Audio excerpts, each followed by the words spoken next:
Bonjour tout le monde.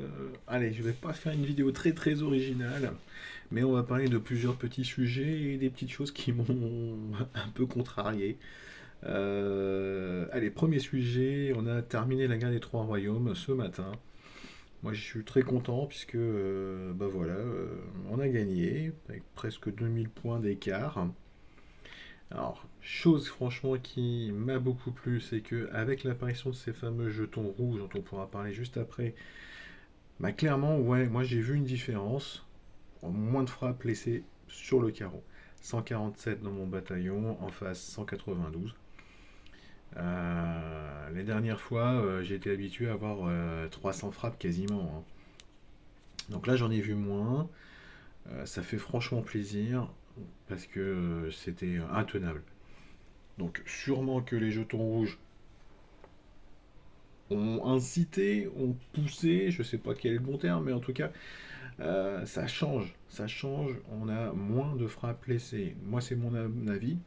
Bien évidemment, n'hésitez pas à mettre en commentaire si, au contraire, vous avez remarqué zéro différence. Les jetons rouges, on devait en gagner 2 par frappe. Alors en bêta, c'était très sympa parce qu'à chaque fois qu'on faisait une frappe et qu'on l'avait terminée, c'était indiqué, on avait un petit message qui apparaissait en disant vous avez gagné 2 jetons rouges. Euh, Là, j'ai pas fait attention, mais je les ai pas vus, je pense, ces messages, hein. Dites-moi en commentaire, et la même chose, hein, si vous avez eu ces petits messages indiquant que vous avez gagné 2 jetons rouges, mais j'ai pas vu un petit message s'afficher là. J'ai pas fait attention, mais j'ai pas souvenir. Donc en tout cas, c'est très chouette. Le portail, donc on l'a depuis que la guerre des Trois Royaumes est annoncée. On a franchement 3 nouveaux héros qui sont très sympas, hein. Alors, le bleu, c'est pas mon préféré. Parce que on a moyen, 450 sur 3, il soigne que lui et ses voisins, et ça m'embête un petit peu. Surtout que le soin il est pas énorme, hein, c'est 20% des dégâts infligés, et comme il tape que sur 3, bon après il a une belle stat d'attaque, hein, donc il fait quand même pas mal beaucoup. Et bon après par contre le silence sur 4 pendant 4 tours sur les 3 touchés c'est bien, et la baisse de défense bien évidemment c'est bien. Mais moi c'est le soin, à la limite il l'aurait pas mis, ça m'aurait pas choqué. Mais de le mettre mais que sur 3, ça m'embête un petit peu. Alors pourquoi ça m'embête? Parce que finalement ça incite à ce que ce héros ne soit pas sur les ailes, hein. Il va être en flanc ou en tank mais pas sur les ailes. Alors que si on le met, s'il n'a pas le soin, bah il aurait été mis sur une aile, ça m'aurait pas forcément plus choqué que ça non plus. Bref, après c'est pas forcément sa place, hein. Je dis pas que c'est sa place sur une aile. Mais là, typiquement, avec le soin sur lui et sur ses voisins, il ne faudra pas le mettre sur une aile. Le rouge, franchement, moi je l'ai beaucoup aimé, hein, quand on l'a testé. En mana moyen, il fout 300 sur une cible et puis sur 4 ennemis aléatoires. Il provoque ensuite pendant 4 tours et il réduit les dégâts reçus pendant 4 tours également. En fait, c'est un monstre, hein. Il tape fort, il tape sur 5 héros, bien évidemment. Et bah, s'il y a un héros en face qui provoque, et ben le héros qui provoque, il va se prendre 5 claques à 300%. Donc autant dire qu'il va crever.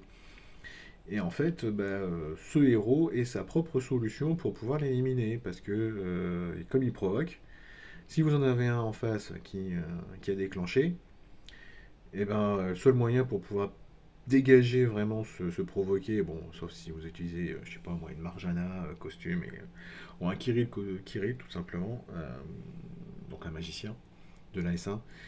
Mais sinon, en fait, pour pouvoir le tuer, enfin pour pouvoir dégager, le provoquer et éventuellement le tuer d'un coup, bah vous utilisez lui, hein. Comme ça il va se taper, enfin il va taper sur l'adversaire 5 fois, et 5 fois 300%, je pense qu'il crève, hein.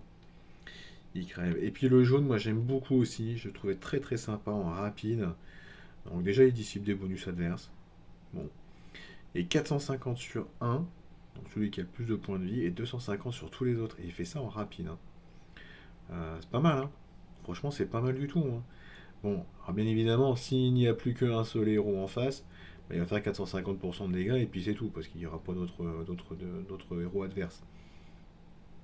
Mais en rapide, il déclenche dès le début. Il met quand même 1450% de dégâts dans la tronche dès le départ, en rapide. Souvenez-vous, d'Anne, quand elle est sortie, comment elle nous faisait bobo à tous, hein, quand on l'a rencontrée, et qu'elle tapait rapidement sur tous nos adversaires, parce que comme elle déclenchait vite, on avait pris très très peu de dégâts au début du raid, et puis finalement elle tapait sur tout le monde, et puis elle nous faisait tous tomber, hein. Ben, lui, je pense qu'il est alors, peut-être pas capable de faire la même chose, mais en tout cas de nous agacer tout autant. Bref, et puis bien évidemment, donc avec les jetons rouges, on a récupéré ce portail. Alors, en théorie, c'était 2 pièces rouges par frappe, donc 24, si vous aviez fait toutes vos frappes, plus 3 pièces rouges que SG nous a gentiment donné au tout début de l'ère des Trois Royaumes. Donc théoriquement, on était censé en obtenir 27 en tout.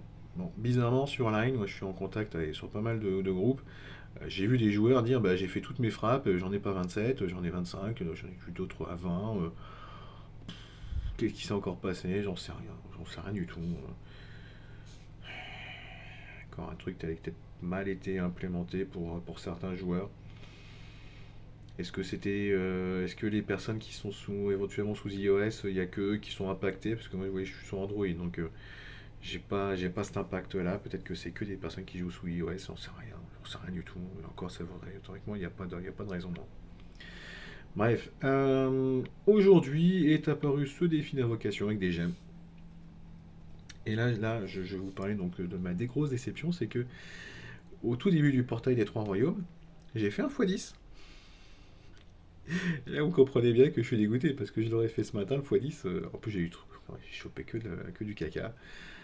Blasé de la vie d'avoir dépensé 3000 gemmes pour avoir 10 daubes. J'en ai même pas eu un seul, même pas le 3 étoiles ou 4 étoiles qui est nouveau, hein.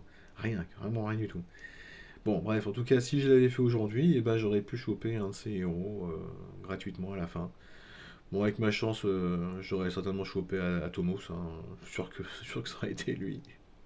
C'est le seul, clairement, que j'aimerais vraiment pas avoir du tout. Bon, bien que Tétis, je vois plus vraiment son intérêt, est très très faible, et puis,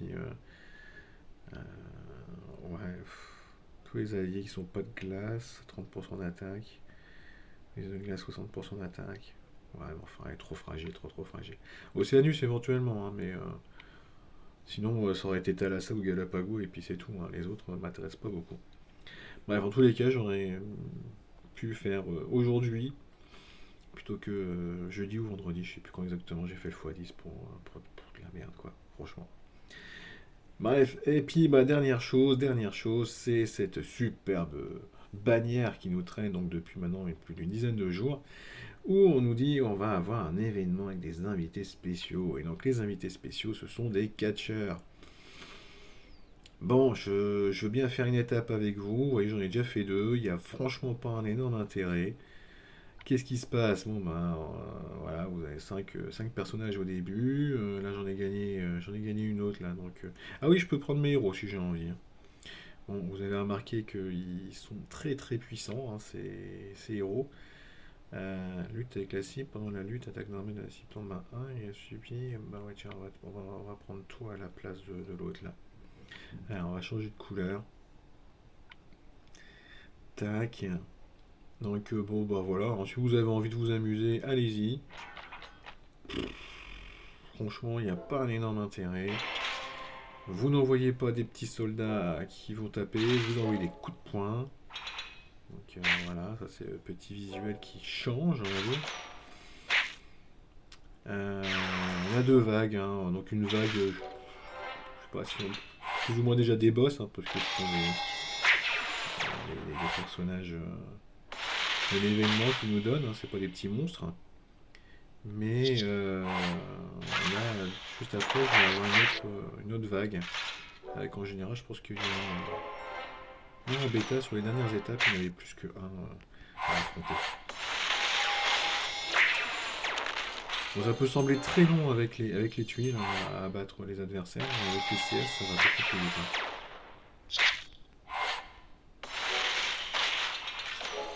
Les CS font très très mal. En fait, à chaque fois, le visuel de la CS, et on voit la tronche du du catcheur en gros plan, hein. Et sinon, franchement, boum. Il m'a mis un coup de pied. Il m'a montré sa chaussure en gros plan là. Alors moi j'y connais strictement plus rien en catch, hein. C'est vrai que quand j'étais gosse, j'ai regardé à un moment, hein, sur Canal avec un décodeur pirate. Mais, euh, mais après, franchement, maintenant, je connais plus rien du tout. Donc je ne connais même pas ces catcheurs. Je ne sais pas s'il y a un événement particulier en ce moment autour du catch. Ah, j'en ai encore gagné un nouveau là. 7 freaking Rollins. Ouais, super. Ouais, donc ils ont des puissances complètement pétées, hein, des stats complètement folles. Alors ils ont des classes. Je trouve ça énorme parce qu'il est bien marqué que ça détermine le talent, mais il n'y a pas de talent. Donc bon bref. Et ils ont des passifs, hein, vous voyez là, plus 20% de santé, 20% de défense. Les autres en ont, hein, également. Lui, qu'est-ce qu'il a? Bah c'est la même. Toi, t'as un autre passif, 40% de santé, 40% de défense. On sait même pas pourquoi, il y en a qui en ont plus, il y en a qui en ont moins. Alors il a moins 10% de santé. Quoi ça sert sérieusement? Il donne des points de vie et au final il y en a un petit peu moins. Bon, voilà, vous en pensez ce que vous voulez.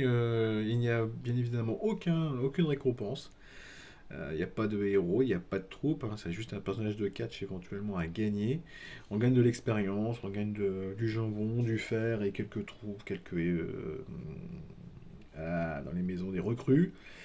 Mais on gagne aucun objet, rien que dalle. Si vous voulez gagner quelque chose en plus, eh ben, il va falloir sortir la carte bleue, les amis. Et vous pouvez gagner, donc pour 13 euros, vous pouvez gagner en tout 1300 gemmes, 3 flacons monts, 17 tickets butin, 11 accélérateurs de 10 heures, 27 accélérateurs de 1 heure et un jeton doré. Voilà, tout ça pour 13 euros, bah, ça fait cher. Ça fait cher les 13 euros. Parce que très honnêtement, là, le boost de combat, il n'y en a aucun intérêt, hein. Il n'y a que des héros, enfin, les héros, c'est pas des héros, hein. Il n'y a que des catcheurs légendaires, donc c'est pour qu'ils prennent 25% d'attaque, de défense et de santé, si vous voulez, hein. Mais voilà, nous en bêta, quand on l'a eu, moi je l'ai terminé le truc sans avoir besoin du bonus, hein. Donc il n'y a franchement aucun intérêt. Vous avez 40 jours de toute façon pour le faire. Il y a 10 étapes. L'énergie elle revient, c'est un par toutes les 10 minutes. Vous avez largement le temps de le faire, hein, ce truc. Seul problème, c'est que vous allez garder cette bannière de bleu pendant 40 jours. Et ouais, ça c'est moche. Surtout que la semaine prochaine, on a quand même l'événement de la fête à la plage qui arrive, donc un autre événement saisonnier. Quel est l'intérêt de nous faire durer ça pendant quasiment, enfin ouais, c'est la durée d'un événement saisonnier en fait, hein. Bon, après chacun y voit ce qu'il veut. Bon, franchement, ça m'a pas énormément plu. Quand on l'a vu en bêta, ça n'y a rien qui a changé visiblement. Bon, encore heureux que ça coûte rien, qu'il nous donne directement les personnages et qu'il n'y a pas besoin d'invoquer. Que ces personnages ne prennent pas de place dans le deck, hein. C'est bien. D'ailleurs, est-ce qu'on les voit dans le deck? Non, on les voit pas dans le deck. De mémoire, quand on l'avait vu en bêta, ils étaient visibles dans le deck et par contre, il était indiqué que c'était pas sélectionnable pour un événement. Bah tiens, je vais regarder. Est-ce que là, je peux les voir si je demande à regarder? Non, non, non, vous voyez. Alors que là, en bêta, on les voyait là et puis simplement, ils étaient un peu comme là en disant ce héros fait partie de votre équipe, mais c'était héros, enfin personnage non accessible ou héros non accessible, je sais plus. Tout dans ce genre-là. Bref, bon allez, sur ce, bah si, dernière info, il y a un titan mythique. Alors, voilà, j'ai intégré une nouvelle alliance qui joue le titan mythique. Et très honnêtement, depuis la première apparition de Titan Mythique, je n'ai jamais joué cet événement à fond. Ça m'a jamais franchement plu. Euh, et encore, au tout début, quand c'est apparu, il n'y avait pas tous les héros qu'on a actuellement. Il n'y avait pas tous les effets de croissance, de flétrissement et compagnie dans tous les sens. Il n'y avait pas une Gasti, par exemple. Bref, on pouvait encore terminer dans le top 1% du total des attaques sans trop grande difficulté. Euh, sans avoir des héros de complètement dingues. Maintenant, on sait que les top scores, c'est avec des héros très particuliers, hein. Si on les a pas, on les atteint pas du tout, hein. Donc voilà, je remercie en tout cas grandement la team dans laquelle je suis arrivé parce qu'ils m'ont donné plein d'infos pour jouer l'événement à fond, jouer l'événement correctement, pouvoir apporter ma pierre à l'édifice. J'espère franchement ne pas les décevoir. Après, je leur ai dit, hein, je fais le test avec eux, il n'y a pas de souci. Si je ne fais pas l'affaire pour le prochain Titan Mythique ou pour la prochaine quête d'Alliance, je m'en vais et puis c'est tout, hein. J'irai la chercher de jouer dans une équipe qui cherche un top 1000 plutôt qu'un top 100, hein. Donc ça ne me dérange pas du tout, hein, mais voilà, je veux pas être un boulet dans une alliance, donc euh, je vais faire au mieux les amis, et je filmerai rien, hein, parce qu'il y a 12, enfin, je sais plus combien il y a de frappes en titan mythique, il y en a 12, hein, si je me souviens bien. Elles sont longues, hein, 2 minutes 30, c'est vidéos trop longues, et j'ai pas envie. Voilà, bah écoutez, sur ce, je vous souhaite à tous une excellente fin de journée, et on se retrouve très bientôt. Ciao, ciao.